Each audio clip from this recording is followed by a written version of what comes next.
સુરતના સચિન વિસ્તારમાં મહેતા ઇન્ફોકોમની ઓફિસમાં ચોરીનો બનાવ બન્યો હતો। ઓફિસમાં થયેલી ઘરફોડ ચોરીના ગુનામાં સંડોવાયેલ 6 આરોપીને સચિન પોલીસે ઝડપી પાડી ગુનાનો ભેદ ઉકેલી કાઢ્યો હતો।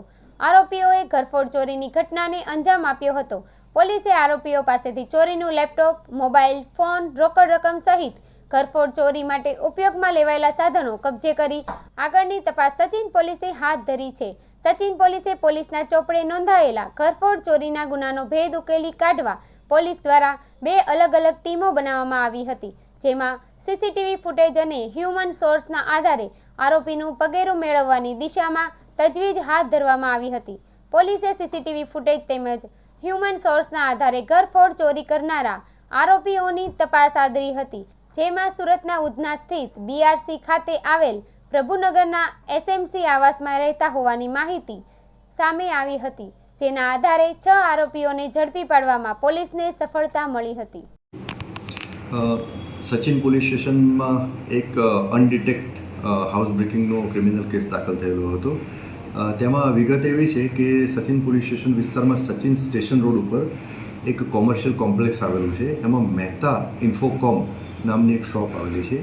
એ શોપમાં કેટલાક આરોપીઓએ શટર ઊંચું કરી અને દુકાનમાં પ્રવેશ કરી અને ઘરફોડનો ગુનો કરેલો હતો।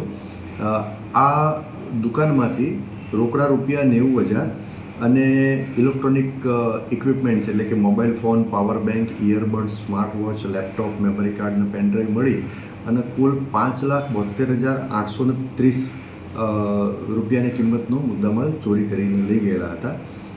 ગુનો દાખલ થયો એ વખતે અનડિટેક હતો। સ્થાનિક પોલીસ સ્ટેશને આ બાબતમાં મહેનત કરી અને હ્યુમન ઇન્ટેલિજન્સ અને ટેકનિકલ સર્વેલન્સની મદદથી આ ગુનો ડિટેક્ટ કરેલો છે અને આ ગુનામાં ટોટલ 5 આરોપીઓ મળી આવેલ છે અને આ 5 આરોપીઓની એકત્રિત થયેલ પુરાવા આધારે ધરપકડ કરવામાં આવેલ છે।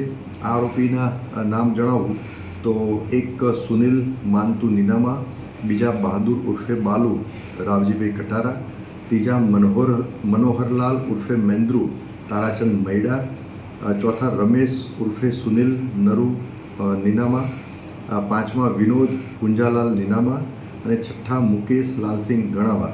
આ 6 આરોપીઓની ધરપકડ કરેલ છે અને આ 6 આરોપીઓની પૂછપરછ દરમિયાન જે હકીકત ખુલેલ એ આધારે પોલીસે આજે ઘરફોડમાં ગયેલ તમામ મુદ્દામાલ એટલે કે 90,000 રોકડા અને બીજા જે ઇલેક્ટ્રોનિક ઇક્વિપમેન્ટ્સ એ ટોટલ 5,72,830 ટોટલ મુદ્દામાલ તપાસ દરમિયાન રિકવર કરેલ છે।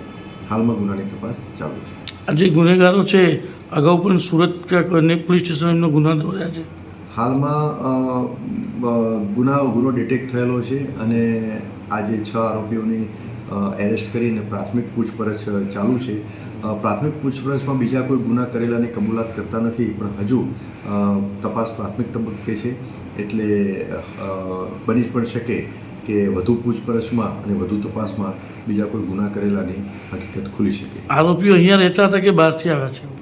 આરોપીઓ સુરતમાં રહેતા હતા। મૂળ એ રાજસ્થાન તરફના છે, પણ સુરતમાં રહેતા હતા અને છૂટક મજૂરીનું અને એનું કામ કરતા હતા।